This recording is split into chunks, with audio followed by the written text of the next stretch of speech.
karon kuyugi ko kay na ako nga ni sa SM Seaside for the awesome Cebu 2025 Lechon Festival. Lechon yun, Lechon Festival. So they are here. Karon is January 15 and they are here up to January 19 or up to Sinulog or probably up to January 20 tingali. So here you can see 5 vendors of lechon. So it's, in other words, one place with 5 lechon na. So di nakakinahanglan muadto pa og laing lugar. So here they have 5 vendors in which actually sellers sa di sila ni sa SM Seaside. So we have here first ang Zogbuchon pero na may mga tao. Pero sige na lang patanawon sa tamo. So here, so affordable na biya tingali or same na gyapon ang price nila nganhi. Okay, so ilahang 1 kilo is 1,200.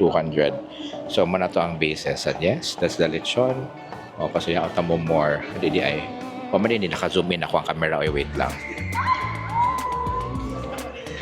So ayan, that's the lechon. And yan nag-serve sa kuya nga to.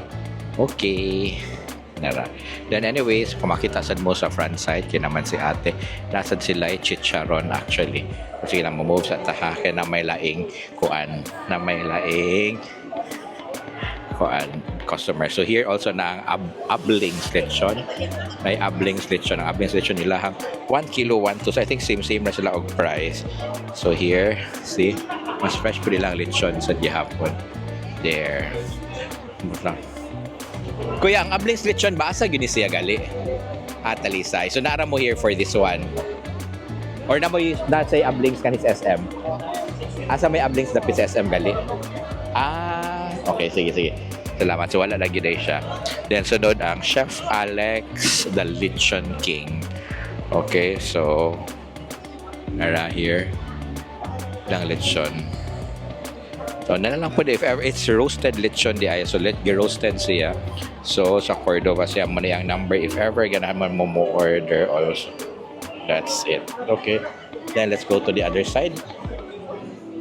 So, sa Pikas side, kay naangan ang Cebu Earliest Lechon. Ang Cebu Earliest Lechon, I think safe sa sila. Actually, katong sa Pikas side, maoras na siya. So, 2 stalls siya. So, marang limara.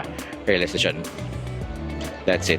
And sa Pikas side na ang Anas Lechon. Ang Anas Lechon kay happy sila here because naa sila yung mga lamang loob actually. So see, naa sila atay o balon-balunan or something and dry. So here, that's it.